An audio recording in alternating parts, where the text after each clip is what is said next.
Olá, muito boa tarde. Hoje é segunda-feira, 1º de outubro e o Band Cidade primeira edição está no ar e te convida a um passeio para pontos turísticos de Taubaté. Um caminho de descobertas e também de frustração pelo abandono de alguns prédios históricos. Pedestre morre após ser atropelado e arremessado de viaduto em São José dos Campos. O motorista estava embriagado. E um fim de semana de qualidade de vida em família. Foi o circuito Band Saúde. Esses são os nossos destaques. Seja bem-vindo.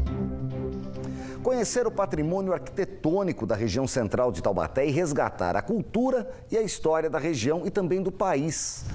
Por isso, uma universidade promove um passeio a pé por esses locais.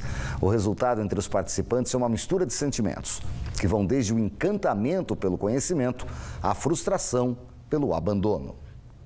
Concentração no sítio do Pica-Pau Amarelo, para um passeio diferente. Uma caminhada a pé para explorar o patrimônio, que no dia a dia passa despercebido aos olhos do taubatiano. Taubaté é uma cidade histórica, eu acho que histórica e a mais antiga do Vale Paraíba, então temos que passar isso para os outros, toda a nossa riqueza cultural. A nossa intenção é essa, mostrar para os nossos munícipes, contar essa história para que eles possam, assim, estar repassando a nossa história para os turistas que vêm nos conhecer. Na própria chácara do Visconde, o grupo ficou sabendo de detalhes da casa de Monteiro Lobato.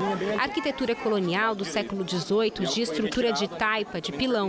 Descobriram que antes o local abrigava uma capela.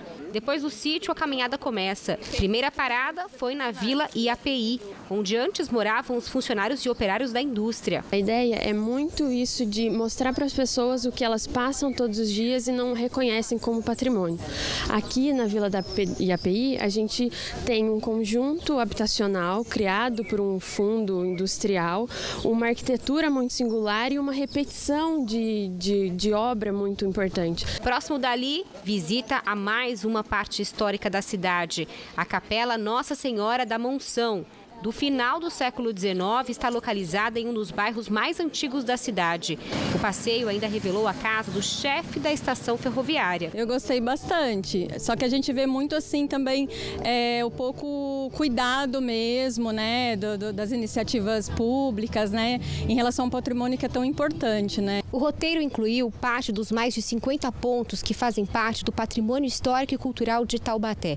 O problema é que a maioria está desse jeito, deteriorada e fechada para a população. Caso da Igreja do Rosário, construção de 1700 e patrimônio histórico de Taubaté, fechada desde 2010 com a estrutura de alumínio. Ainda é possível ver os sinais de desgaste.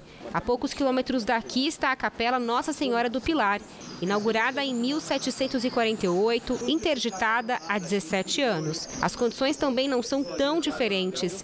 Os sinais são mesmo de abandono. O nascimento do Vale do Paraíba está aqui, né? Você vai pegar a Dom Epaminondas, a Igreja do Rosário, aqui a Igreja do Pilar, você vai encontrar uma trinca aí que fala muito da nossa história, da evolução brasileira, né? Na época em que a igreja ela era Estado também. Não conhecer os detalhes da construção de um prédio desse é deixar de ter acesso a um manancial de informações importantíssimas sobre o nosso passado. E a gente perde muito desse contato, dessa linha do tempo, né, que nos liga, que nos faz entender o nosso papel atual. Hoje os patrimônios aguardam obras de revitalização. Em 2016, a Igreja do Rosário até passou por obra na cobertura, mas faltou dinheiro para restaurar o resto. Já a Capela do Pilar, em agosto de 2014, o Instituto de Patrimônio Histórico e Artístico Nacional autorizou a adoção de medidas emergenciais para a obra. Só que até hoje aguarda financiamento de 4 milhões de reais da Lei Rouanet. O que todos esperam é que haja uma concordância entre os órgãos que são obrigados a manter e preservar esse espaço e a sociedade, para que finalmente essas novas gerações possam ter acesso a uma parte riquíssima da história brasileira, né? Que não pode, não deve, é criminoso que a gente mantenha esse material longe dos olhos do público. Nós procuramos a mitra diocesana, que é responsável pelas igrejas, mas até agora não recebemos respostas sobre essa situação desses locais que parecem abandonados. Será enterrado hoje o corpo da pedestre que morreu em um trágico acidente de trânsito. Ela foi atropelada e arremessada de um viaduto em São José dos Campos. Segundo a polícia, o motorista que atropelou a vítima dirigia embriagado. Rosimere dos Santos, de 39 anos, caminhava pelo viaduto Bandeirante no Jardim Paulista, em São José dos Campos, quando foi atropelada por um carro. O impacto da batida arremessou a vítima, que caiu sobre a rodovia Dutra.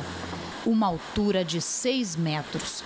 Ela já estava morta quando as equipes do SAMU chegaram para prestar o atendimento.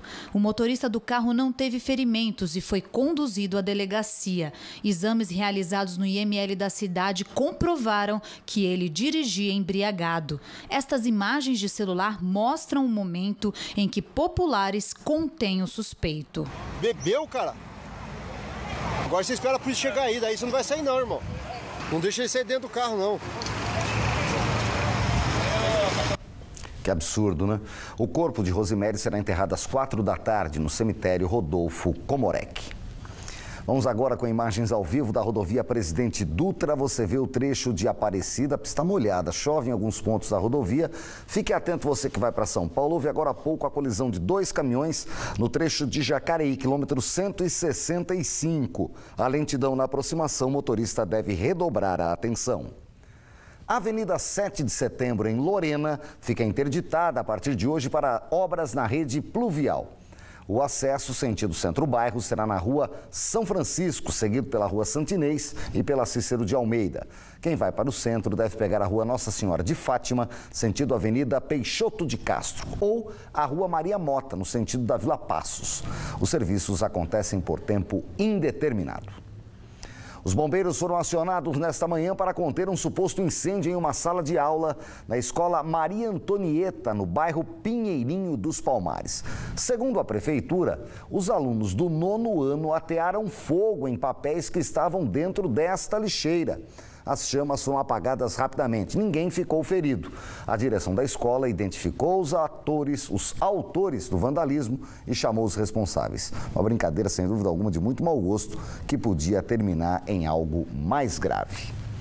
Vacinação contra a meningite é retomada em mais uma cidade da região. Houve atraso na entrega das doses. Você vai conferir os detalhes depois do intervalo. Não saia daí, agora 1h32.